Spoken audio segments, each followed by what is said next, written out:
song, for a while. I'll give you a heart for a moment sublime. Right from the start, we'll have a grand time. Good evening, ladies and gentlemen. This is Rudy Valley welcoming you to another Seal Test program. Tonight we're looking forward to having a lot of fun because in our midst is a favorite crony of ours, Groucho the Marx. Hello, Rudy the Valley. What goes on here besides you? You do, Groucho, in a minute. Brilliant repartee, Valley. And tell me, who is this grotesque-looking creature approaching? Groucho, that's John Barrymore. John Barrymore? You didn't tell me he was going to be here tonight. What time does the next train leave for Glendale? Not soon enough. Valet, do I have to put up with this weird Marxian creature? Weird? Weird? Is the pot calling the kettle weird? Marx, I haven't seen anything as weird as you since I was in Catalina in the glass-bottom boat. Barrymore, it's a wonder that a man with your experience can stand up here and say a thing like that. In fact, it's a wonder that a man with your experience can stand up at all.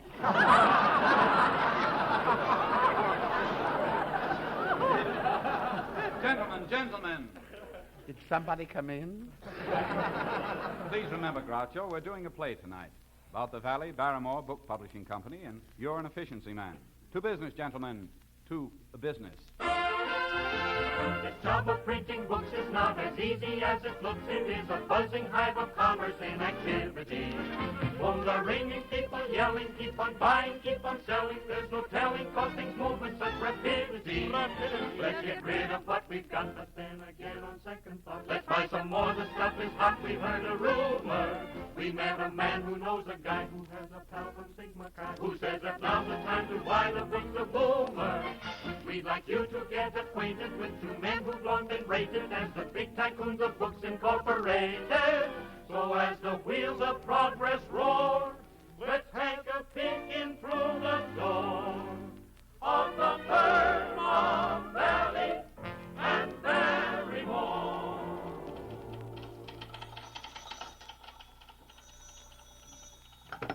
Hello, Valley Barrymore Book Publishing Company. Just a minute, please. It's for you, Mr. B. Thank you. Hello? Barrymore spouting. Oh, it's you again. Now listen, I'm telling you for the last time, you cannot have the Bobbsey twins at Brookdale Farm. No, I'm reading it myself. That's final. Goodbye, Lionel. Good morning, J.B. Good morning, good morning, good morning, good morning, good morning. Let's take care of this week. Listen, R.V., what's the idea of firing my 6 red-headed secretaries? We're making money, aren't we? Yes, it's true we're making money, but you're wasting it. So I've hired an efficiency man. An efficiency man? Yes, you know, a fellow who cuts down your expenses, saves you money, stops you from making mistakes, and keeps you out of trouble. You mean you can hire a man to do that for you? Yes. Now he tells me.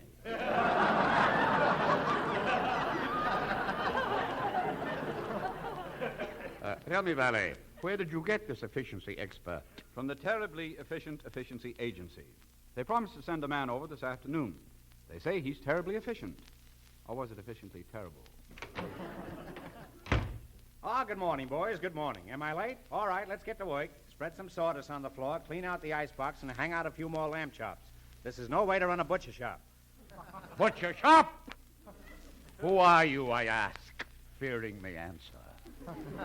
I'm your new efficiency expert, J. Thorndike Marks. The J stands for G, the G stands for my girl, and she stands for plenty.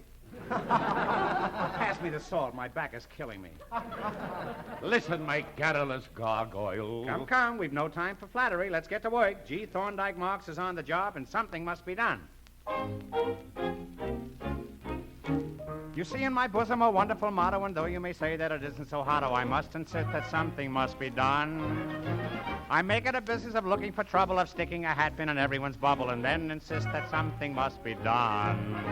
Oh, something must be done. I must have my fun. When you need efficiency, just apply to little me. You'll find it's a fact. I am quite exact. There is nothing mystical, everything statistical. System is the thing.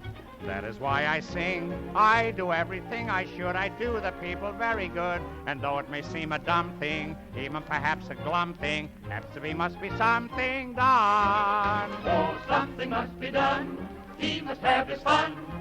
When you need efficiency, just apply to clever me. You'll find it's a fact. He is quite exact. Oh, there is nothing mystical. Everything statistical. System is the thing. And that is why I sing. He does everything he should. I do the people very good. Joke. And though I may seem a glum one, even perhaps a dumb one, there has to be, must be someone done.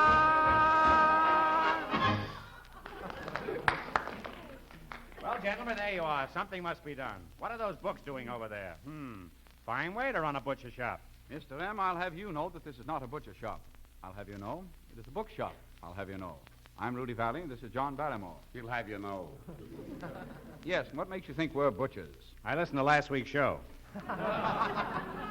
Well, let's get down to work. We've got to save some expenses around here. Tell me, how do you get your messages in this place? By telephone, of course. I thought so. Strictly elementary. Tear out the telephones and replace them with a carrier pigeon.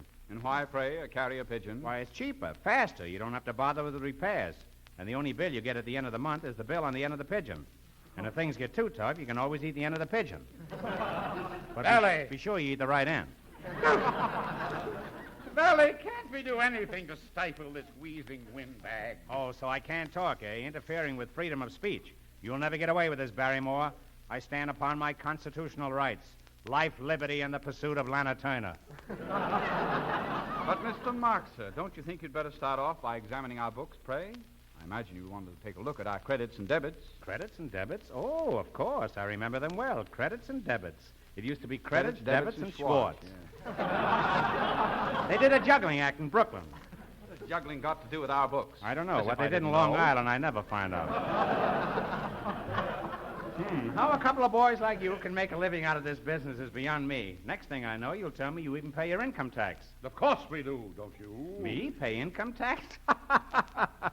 I should say not. Not with my system. Never paid a cent of income tax in my life. Hello? Okay, Warden, I'll be back at 3 o'clock. Marks, we hired you for efficiency, and I think it's time you started to effish. Yes, start fishing, you fatuous fish. Oh, John, dear, I wish you felt the same way about me. Laugh, sneer, you mocking magpie. As Shakespeare, the immortal bard, once aptly said, thou shalt be whipped with wire and stewed in brine, smarting in lingering pickle. Brian? Pickle? Barrymore, I'll make you eat those words. You eat the words and I'll eat the pickle. Why, you dithering dolt? Here we go again. You question the reading of a Shakespearean line by J. Titus Fulvius Flaccus Barrymore. Titus is right. Not tonight. Whose Hamlet falls to Broadway tonight?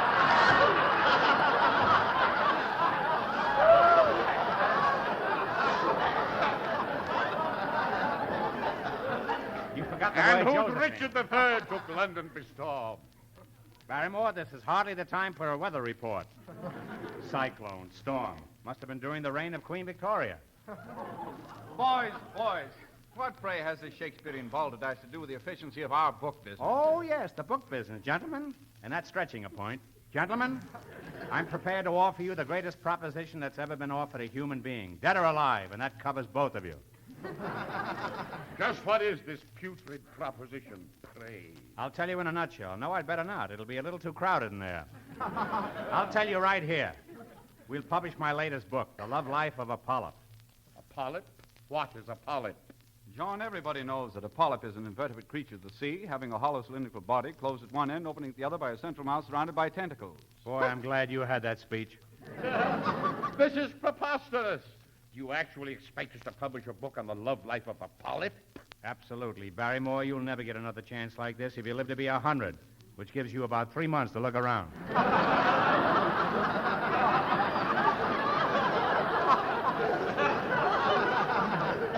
John, I think this is a great idea. We make a lot of money out of these polyps. Why, you can't be serious about wanting to publish a book on the love life of a polyp. And why pray, not pray? Never mind the pig Latin. Forget about polyps. Don't mention polyps. I hate polyps. How do you feel about Madeline Carroll? Oh, I like her. Well, she likes polyps. Yes, lolly polyps. All right, Valley, all right. Publish his books, I don't care. Butcher shops, carrier pigeons, Shakespeare, polyp. Ah! I'm going mad. Wait, I'm going with you.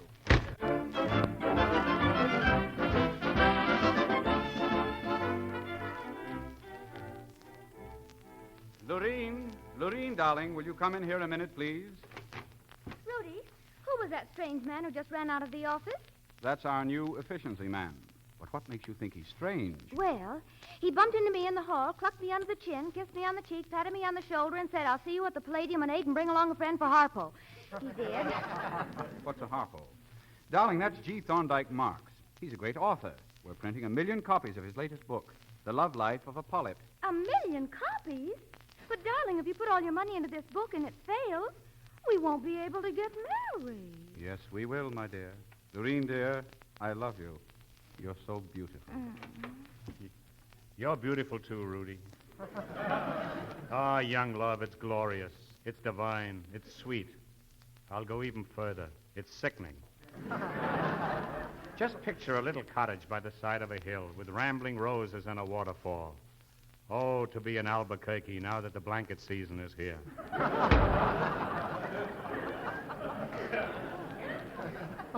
Darling, do you think it's quite safe to trust that man so far? Yes, so far, but not much further. Lurene, do you know what a polyp's got that Madeline Carroll hasn't got? Pass me the paper clips. My feet hurt. Rudy, what are you saying?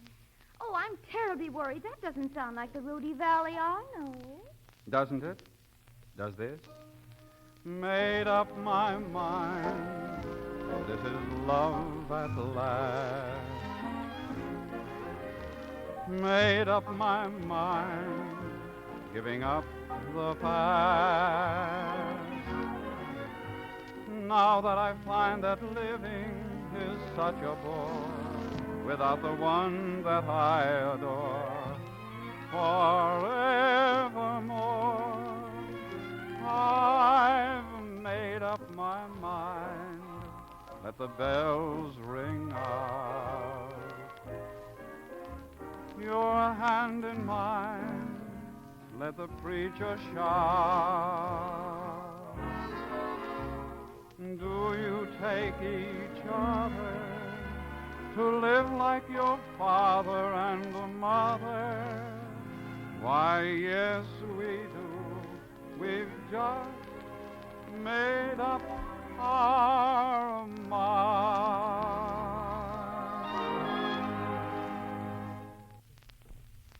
Well, that sounds like the Rudy Valley I know.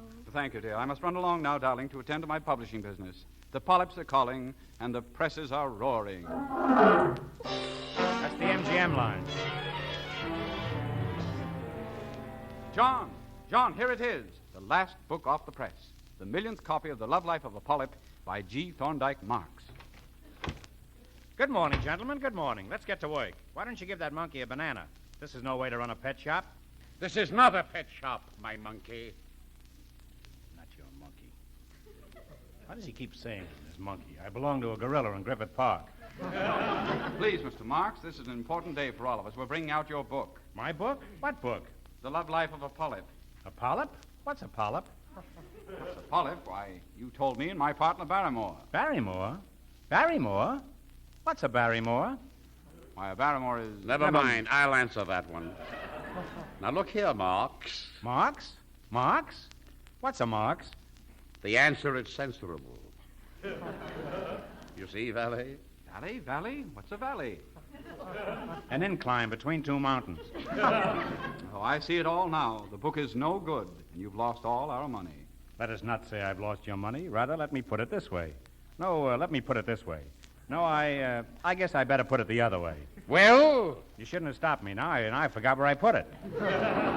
Marks, you've got us into this mess. You're going to get us out. What do we do now? We'll sell the book ourselves. Gate to gate. Door to door. Cheek to cheek. Valley, may I have this dance? No, thanks. No, thanks. I'll sit this one out. Well, let's get busy. Something must be done.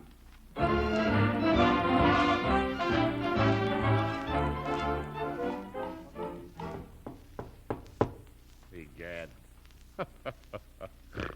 I can just see the look of surprise and adoration when this little housewife opens the door and finds not a mere house-to-house salesman, but the great profile, John Barrymore, upon her doorstep. Well?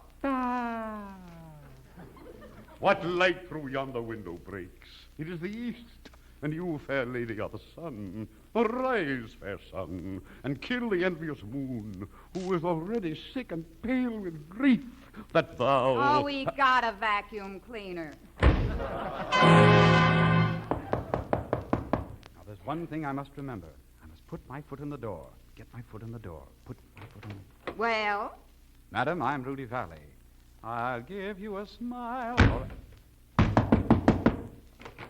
Now what do you want? Just wanted to get my foot out of the door.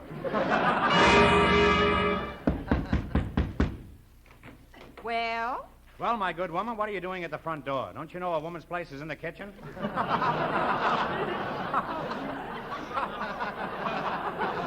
What are you trying to do? Twist an old cliche? Or am I trying to cliche an old twist? What do you want? I have here a book I wrote, very educational for children. Have you any children? Yes, I have 16 children. 16 children? Goodbye. Wait, what about the book? You haven't got time to read.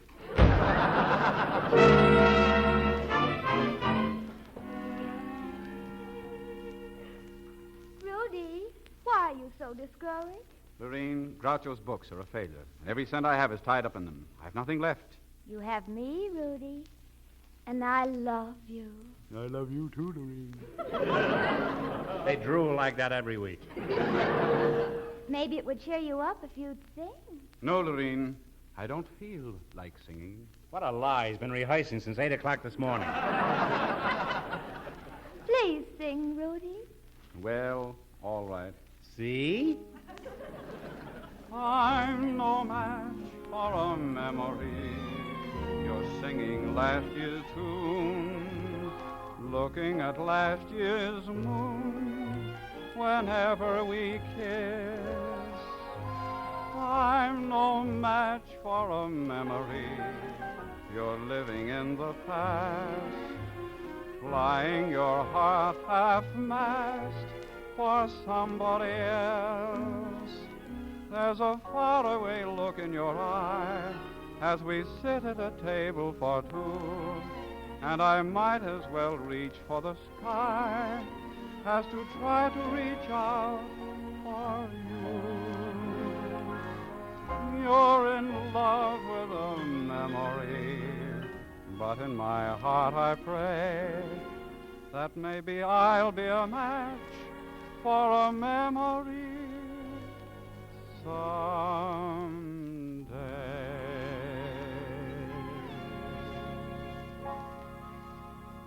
Oh, Rudy, that was so lovely. And you're lovely, too, my love. Lovely, lovely. Isn't it sickening? Rudy!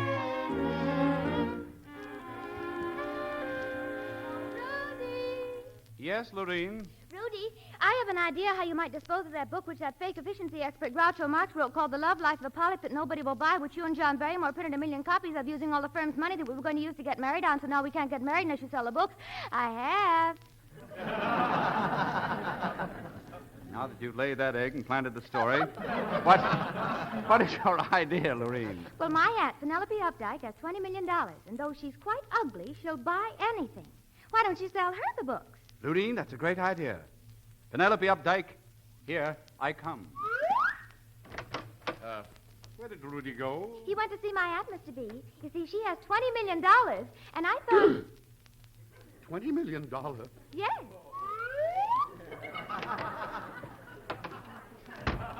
Where did Barrymore go? He went... Never mind, I know. How much did you say your aunt had? $20 million. Cash? Yes. Mr.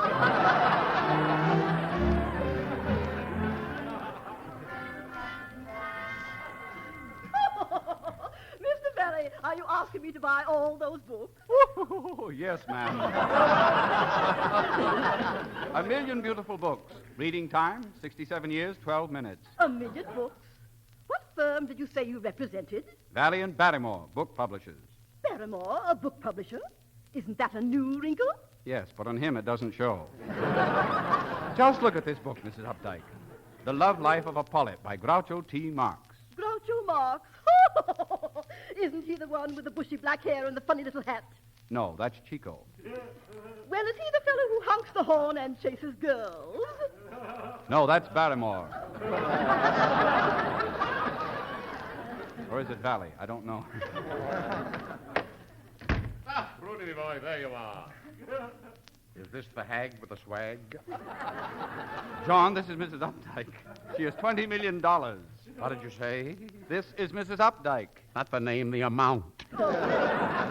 I'm so thrilled. Here stands John Barrymore, so close to me. I could throw my arms around his neck and kiss him. You do, and I'll scream.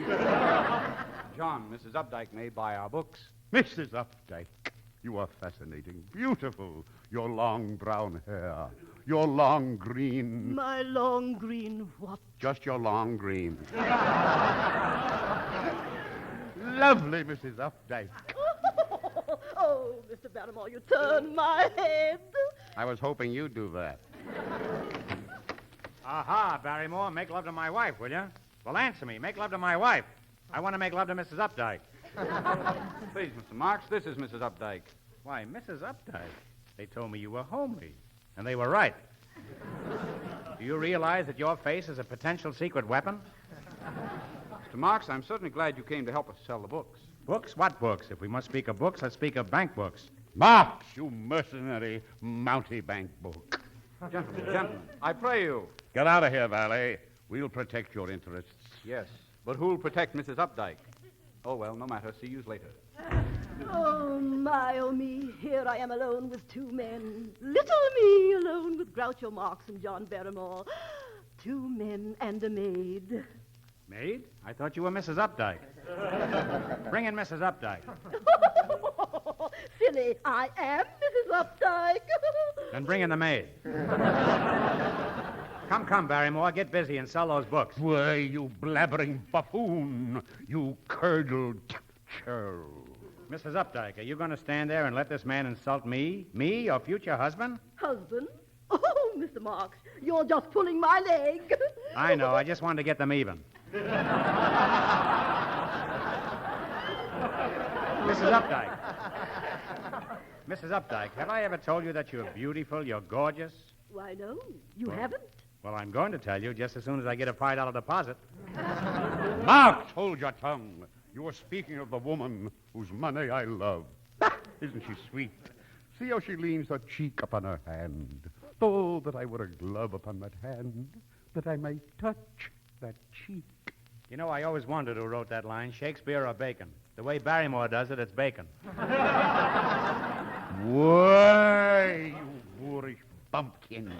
You slovenly sabbatigullion. Temper. Well, fellows, did you sell her the books? Mrs. Updike, fly away with me.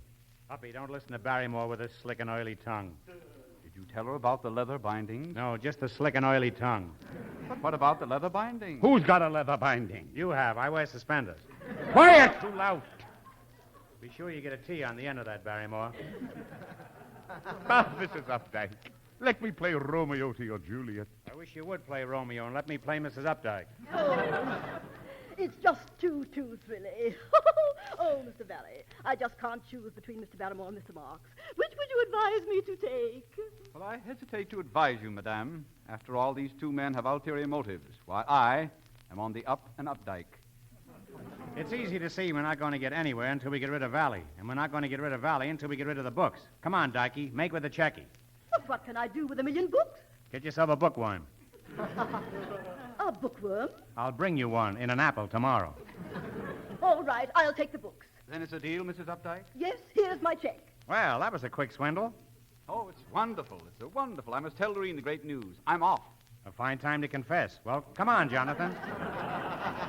All right. Let's go, Groucho. Oh, wait. You can't go and leave me. Don't you realize that you are the men I love? Barrymore, she loves us. Mox, she loves us. Yeah, ain't it sickening?